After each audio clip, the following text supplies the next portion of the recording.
Pemirsa, konferensi tingkat tinggi negara Group of 20 atau G20 sudah sepekan berlalu.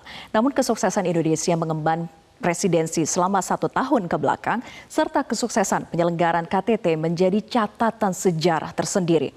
Betapa tidak KTT G20 di Bali diselenggarakan di tengah ancaman perpecahan global yang menguat akibat invasi Rusia ke Ukraina. Namun Indonesia mampu mencairkan suasana yang berujung disepakatinya Leaders Declaration.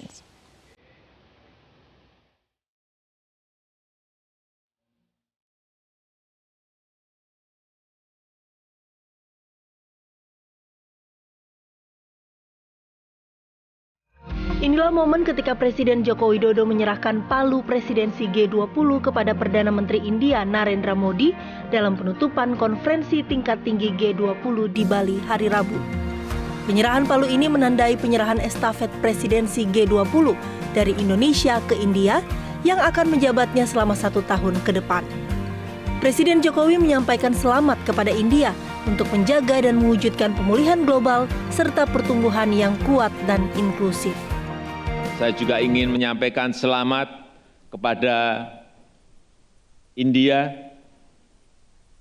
yang akan melanjutkan kepemimpinan presidensi G20 berikutnya, amanah untuk menjaga dan mewujudkan pemulihan global serta pertumbuhan yang kuat dan inklusif selanjutnya berada di tangan yang mulia Perdana Menteri Narendra Modi. Selama penyelenggaraan KTT G20 di Bali muncul tanda tanya, apakah para kepala negara anggota G20 bisa menghasilkan komunike atau tidak?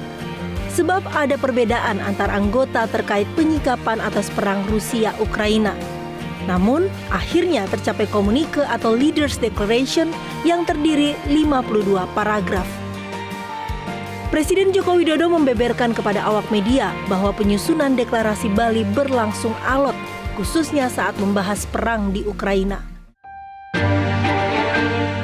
Selain itu, ada sejumlah hasil konkret dari KTT G20 di Bali ini.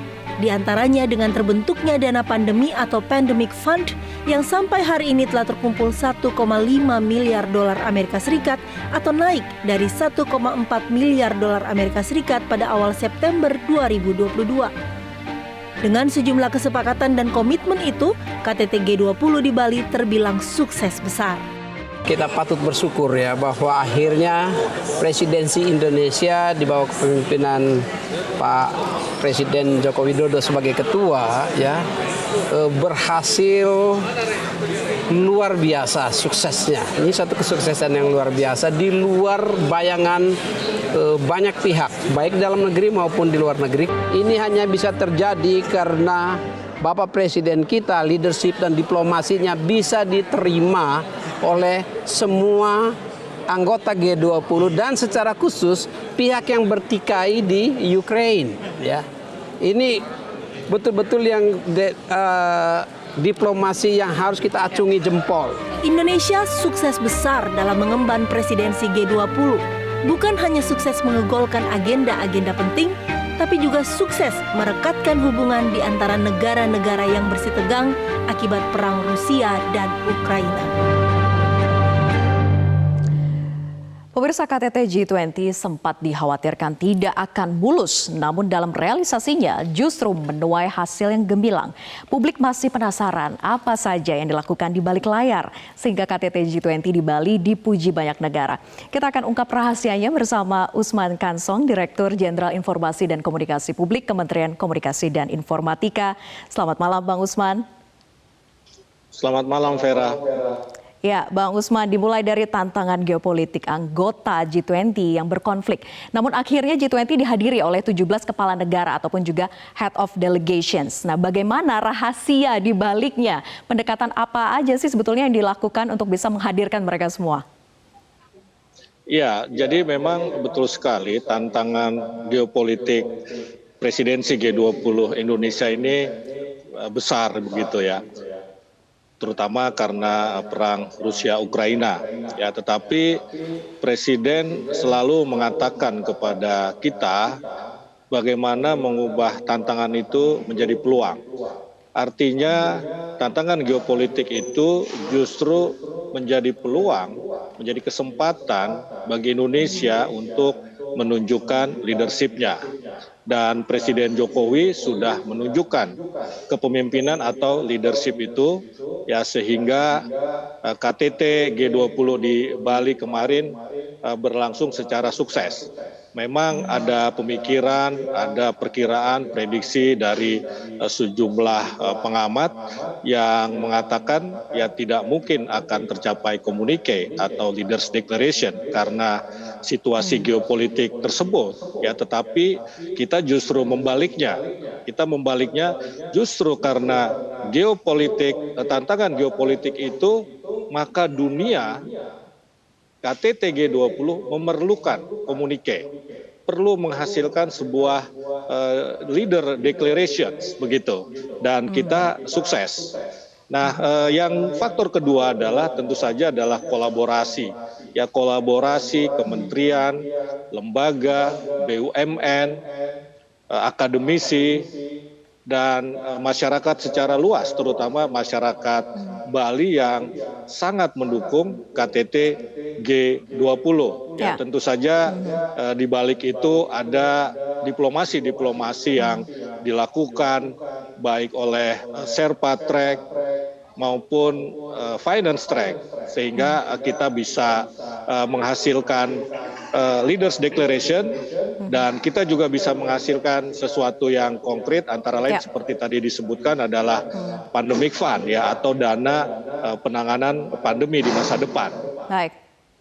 Ya, artinya kuncinya adalah kolaborasi dari semua pihak. Tapi kalau kita boleh flashback sedikit, Bang Usman, Presiden Jokowi juga hadir secara langsung ke Rusia, menemui Presiden Rusia Vladimir Putin, secara khusus mengundang kehadiran Putin di G20. Dan Putin juga sempat menyatakan kesediaannya untuk hadir, namun akhirnya memutuskan untuk tidak hadir di G20. Nah, seperti apa sebetulnya dinamika yang terjadi saat itu?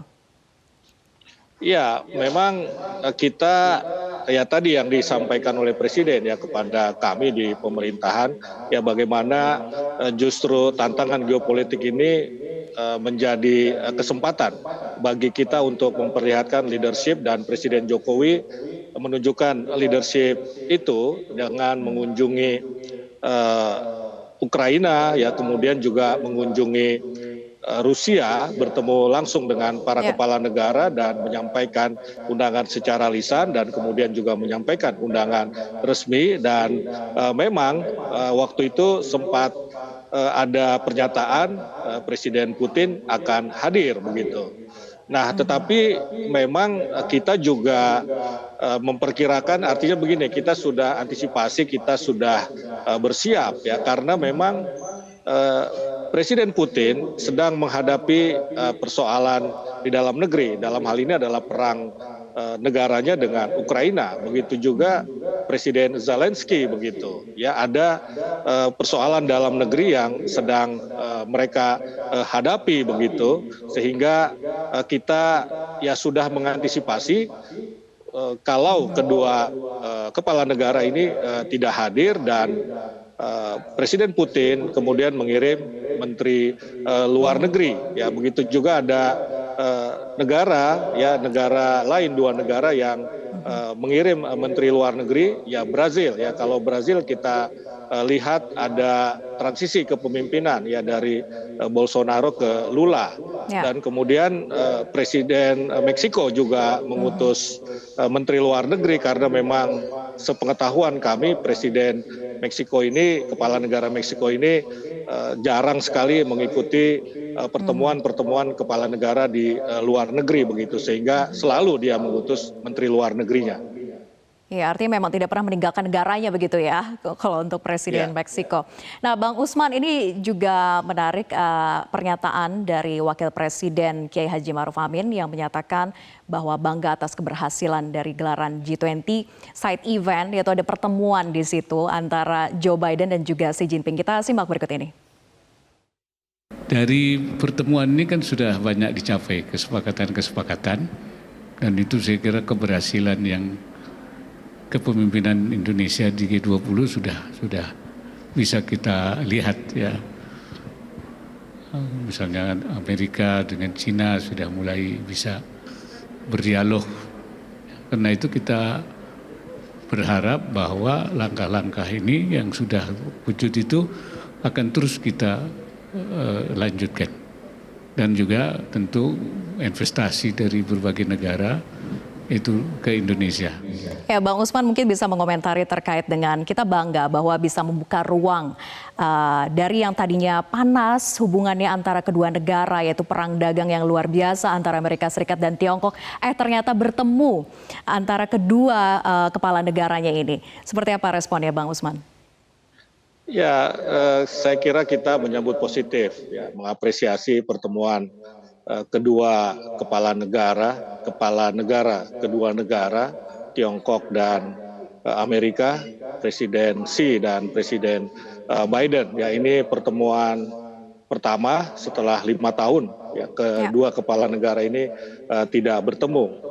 Dan karena itu sekali lagi kita menyambut positif dan kita memfasilitasi, ya, pertemuan Presiden Biden dan Presiden Xi. Ya, dan dalam pertemuan itu tercapai sejumlah kesepakatan yang melegakan kita. Ya, misalnya mereka mengatakan akan bersaing, ya, tetapi tidak saling mematikan, katakanlah seperti itu. Ya, persaingan dalam konteks yang positif, ya, kompetisi dalam konteks yang positif. Ini saya kira baik sekali begitu. Ya, kemudian juga mereka membicarakan soal Taiwan. Ya, Taiwan ini yang memang agak alot, ya, tetapi untuk persoalan-persoalan lain kedua negara ya bisa berbicara, duduk bersama dengan kepala dingin lah, katakanlah seperti itu. Dan ini memang menjadi perhatian publik dunia, dan Indonesia pun akhirnya mendapat apresiasi begitu kan.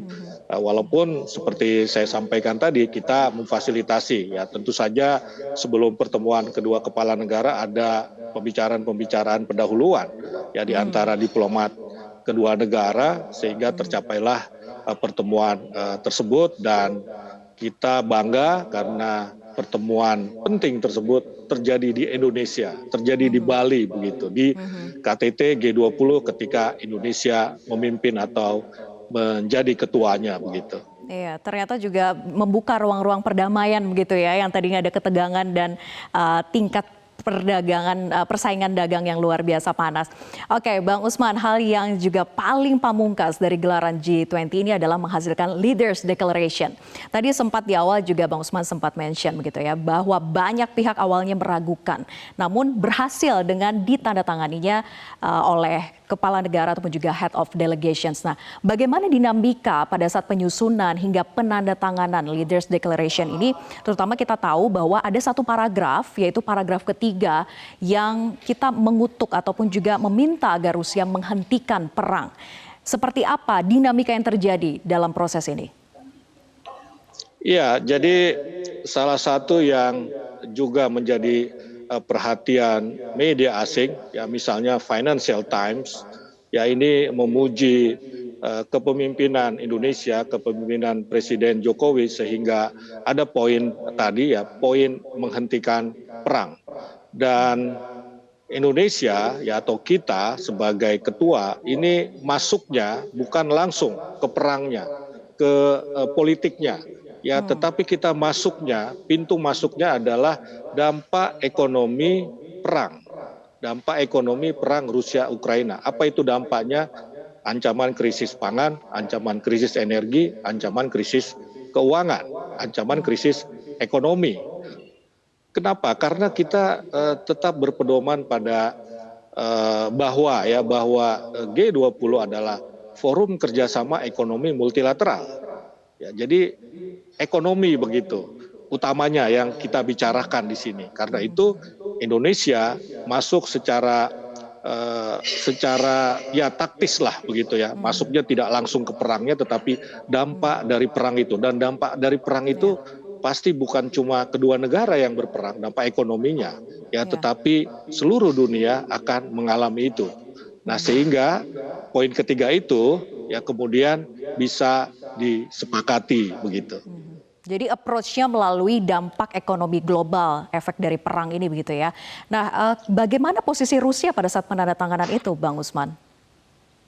Iya, pada saat penandatangan itu ya tentu saja ya waktu itu ini kan di hari kedua ya di hari kedua dan eh, Menteri Luar Negeri Rusia ya memang sudah kembali ke negaranya yang malam hari di hari pertama itu ya, tetapi Rusia ya saya kira bisa juga ya menerima karena dia masuknya juga dari sisi ekonomi tadi itu begitu ya, walaupun kemudian ada setelah ini ada komentar-komentar ya di dalam negeri Rusia sendiri ya, baik dari Menteri Luar Negeri maupun dari Presiden Putin ya, tetapi artinya pada mereka tidak menolak secara frontal begitu ya apa yang disepakati di poin ketiga dalam deklarasi itu begitu ya, relatif bisa memahami ya, bisa memaklumi. Kenapa? Karena ya tadi itu kita masuknya lewat dampak ekonomi. Ya seperti kunjungan Presiden Jokowi ketika bertemu dengan Rusia dan juga Ukraina, ini kan Presiden antara lain meminta bagaimana dibuka ya jalur ekspor, impor bahan pangan dan energi, dan Rusia sempat membuka itu begitu ya. Artinya ketika kita masuk dari dampak ekonomi ya relatif semua negara merasakan hal yang sama ya, sehingga bisa menyepakati poin tersebut ya, bahwa perang harus dihentikan karena dia membawa dampak ekonomi yang luar biasa kepada warga dunia begitu. Baik, Bang Usman, kita juga ingin bahas terkait dengan bagaimana sebetulnya visualisasi transformasi digital yang dihasilkan pada saat G20, tapi dijawab nanti usai jeda. Pemirsa tetaplah bersama kami di Special Report.